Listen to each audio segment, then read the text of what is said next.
Have you ever considered why West Campus appears and functions significantly better than East Campus, despite being under the same district? We, that being Luke Rose, Mesa Perry, and myself, Brendan Countess, wanted to understand why we were receiving less at East. Various restrictions call for West to receive greater funding based solely on population rather than merit or equally.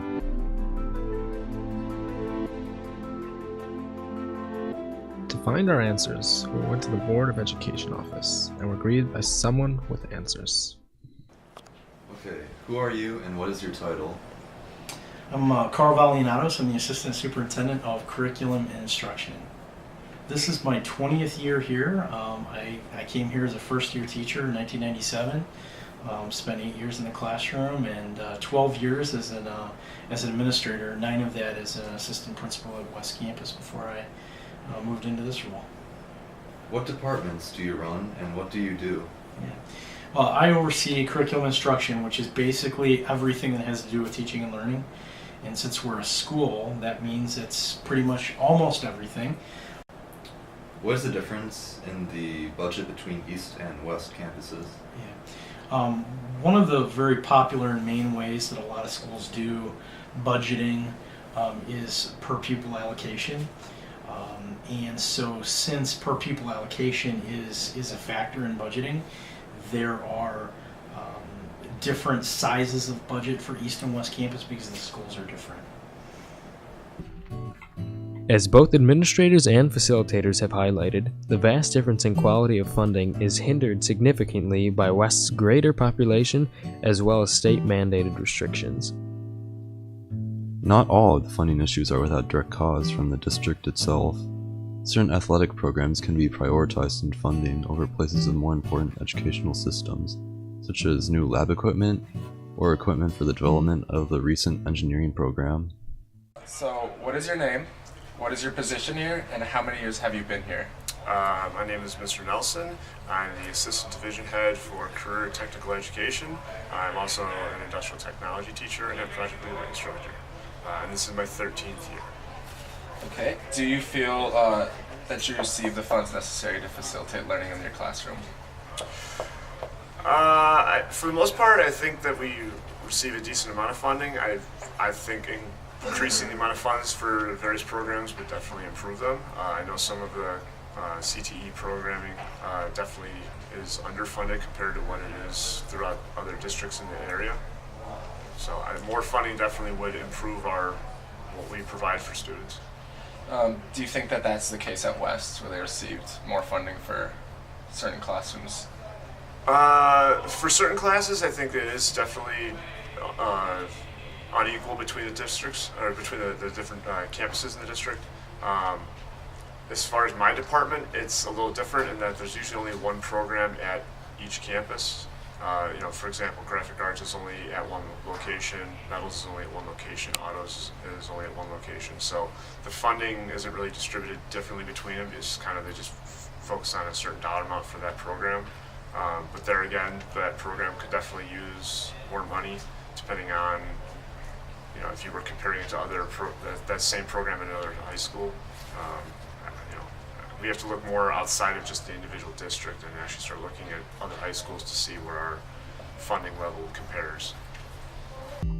As we've determined thus far, the campuses do have definite inequalities in funding that could use improvements, particularly in some sections of the engineering department, as Nelson highlighted. However, this is only one area that we've discovered evidence from first-hand experience. To make a solid conclusion, more evidence is needed.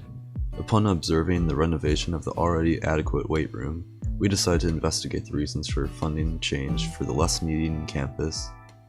Just to start, I need to ask you your name, your position here, and how many years you've been here. All right. Mr. Kozlowski. My position here is PE teacher, assistant divisional department. I've been here at East 6 years, in the district 10 years. Why West weight room was improved prior to East, despite East's weight room lacking in comparison?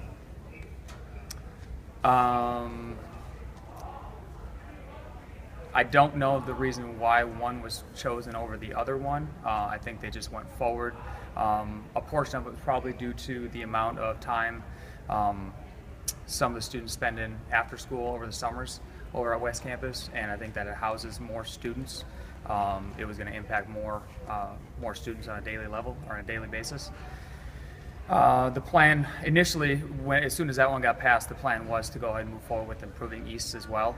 It was just a large budget number that they couldn't take care of both sides of town at the same year. Of course, a great deal of schools' funds are restricted in their allocation by state and federal mandate. Certain projects, such as the cement balls, are required by the state to be placed and used efficiently. I definitely think that there's some things that funding could be used better at, but I know that there are also some improvements that are federal grants and other outside sources of money that don't necessarily have any other option to go towards, improving grounds and things like that. The money can only be used for a certain specific focus, so it's a little harder to go and change where that funding is being used. So.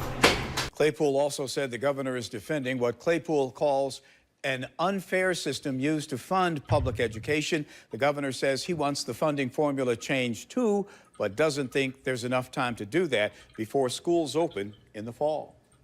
In a statement today, Governor Rauner insisted we must not bail out a broken system that refuses to change the way it does business. Chicago's public schools face a financial crisis that grows worse every day. Governor Rauner says declaring bankruptcy may be the best solution for the schools and maybe for the city of Chicago as well.